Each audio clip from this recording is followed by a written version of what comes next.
So you're having trouble collecting, huh?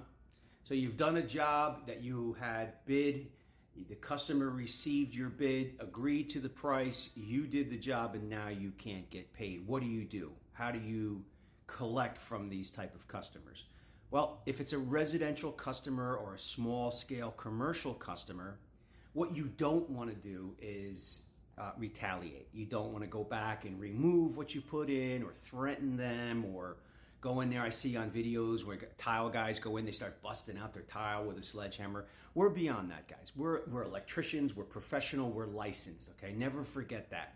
Never jeopardize your reputation and your coveted license just to get even for a customer who won't pay you. There are some legal recourses. They very rarely work. Now, one of them would be filing a lien. Now, here's my big tip, because I know a lot of you don't watch my videos in full, but the tip for this video is lien before. So, I'm going to give you an example. When I was building my house in New Jersey, I was using Opdyke lumber. Again, I mention people that are not in my industry. If you're not in an electrical industry, I will call you out. But if you're in my industry, no names. However, the supply house for all the wood and windows, for the Anderson windows, for building my house in New Jersey, automatically liened my property without my knowledge. And I was extremely upset about that. But again, they had submitted, $30,000 to $50,000 in windows, and they submitted a lien while they were delivering the product. That's just their nature. They're used to dealing with these developers and small builders who are penniless or borrowing from Peter to pay Paul.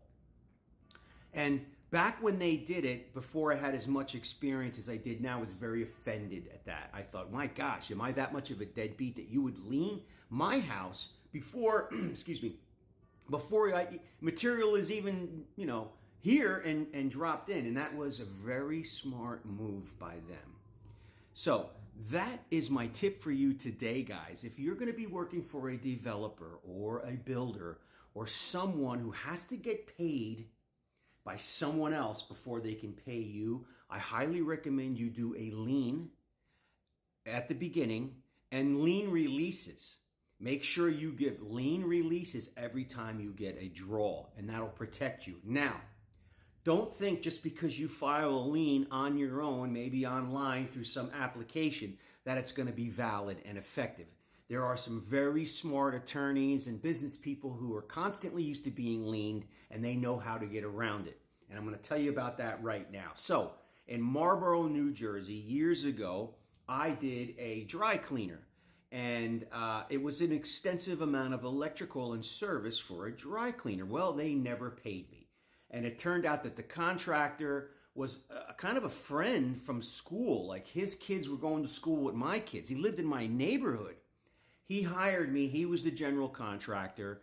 He was kind of penniless and broke. He ended up going under. He got the draw from the bank for me, but never paid me. So I had to lien everybody because it was a lot of money that I was out. I'm going to just give you the story. I never got it paid, and I've been only threatened by other attorneys to release the lien. So I filed 3 liens on that job. I filed a lien against the general contractor's house.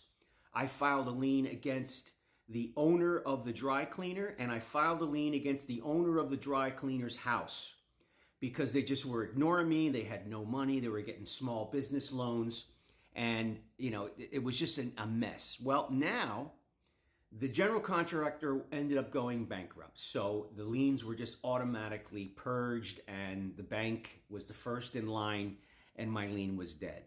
The second was from the Small Business Association, the Scum Bank. I wish I remember the name of the bank, because I will call you out when I remember the name of the bank. It wasn't like a good bank. It was a crappy little bank, did SBA lending. They went under or were bought out, and that lien was washed. And then came with the lien from the house of the owner, where now I'm getting threatened by attorneys because they're losing it. And now the people who are first in line are threatening me for me to go through expense to release the lien on their behalf. And now they're saying, well, if you don't release the lien, I'm going to have to name you as a defendant, and then you're going to have to defend yourself, and you're going to have to... Look, you're the guy... This job was the one I was never paid for, okay? I'm the one who put my heart and soul and got my inspection. Let me tell you, in Marlboro, the inspections are difficult down there, right? I think it was Marlboro. It was off Route 9 in New Jersey, but one of those towns. And it was an awful inspector there. The inspector there was just very difficult, and either he was new or he had just gone through some training, but we failed for a lot of things, and I just had to go through and go back to just get this guy to give me the approval. And I remember being so happy once I got the approval because I was like, yes. So the moral of the story is before you do a job, lean the customer, lean the builder, the developer, the property. Set your lien in place in the beginning. Hey, if they're upset about that, why? Why are you upset? Because you don't think you're going to pay? Just like I was upset at Updike Lumber for liening me. Of course, I ended up paying it, and he had to do a lien release. But now that I'm older and I understand, hey, it should be no issue for you to file a lien on any project if you have full intentions to pay. Now, if you don't have full intentions to pay, or you're a credit risk or a financial risk, you're not going to want that lien. That's my tip for you today. Get the lien before you do any work with a developer or a contractor or someone who has to get paid from someone in order to pay you. Garrett Henderson, I will see you next time.